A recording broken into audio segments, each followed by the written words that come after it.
మళ్ళీ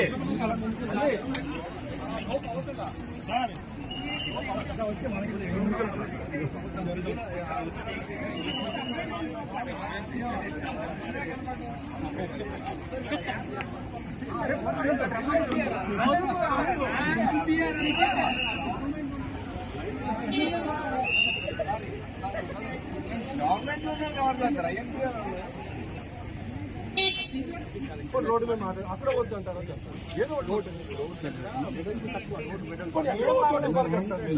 ఎక్కడో చోట అంటే నింపాలి చేస్తారు ఇప్పుడు గవర్నమెంట్ కాదు చేస్తారు ఇది ప్రైవేట్ ఇప్పుడు పార్టీ కార్యక్రమం ఎక్కడో ప్రతిపక్ష నేత కాదు.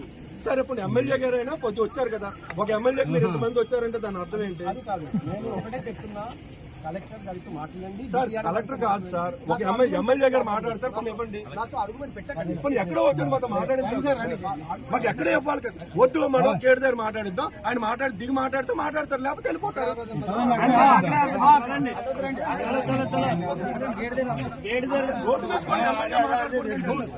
మీరంటే ఎమ్మెల్యే రోడ్డు మీద కూడా మాట్లాడుకుంటున్నారు, ఎక్కడో చోట మాట్లాడించారు కదా మీరు. అది కాదు సార్, మీరేమంటారంటే ప్రతిపక్ష నాయకుడు కాదు ఎమ్మెల్యే అంటే నేను ఎమ్మెల్యే అని అన్నాను, కోపపడలేదు కదా. మీకు రిక్వెస్ట్ చేస్తున్నారు, నేనే ఫస్ట్ చెప్పాను ప్రతిపక్ష నేత, అది కరెక్ట్ కాదు అని చెప్పాను.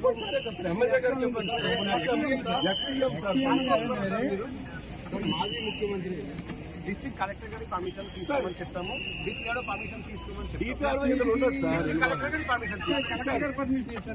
రోడ్డు మీద మాట్లాడడానికి కూడా కలెక్టర్ పర్మిషన్ అక్కడ వన్ వై ఆగిపోతే బాగుంటుందా? మీరు చూడండి, అక్కడ మాట్లాడించాలి కదా సార్. మీరు ఎయిర్పోర్ట్ నుండి చలిపల్లి జంక్షన్ వరకు 15 కిలోమీటర్స్ రూమ్, అది ఎయిర్పోర్ట్ దగ్గర మీరు మాట్లాడొచ్చు, ఎక్కడైనా మాట్లాడొచ్చు సార్. ఇక్కడ వీళ్ళ దగ్గర మాట్లాడడం హాస్పిటల్, ఇది ఒకటి హాస్పిటల్, బయట మాట్లాడిద్దాం. బయట రోడ్ వెడల్పు తక్కువ, వెడల్పు ఎక్కడైనా ఎక్కువ ఉంటుంది. అక్కడ వెడల్పు ప్లేస్ చూపించండి.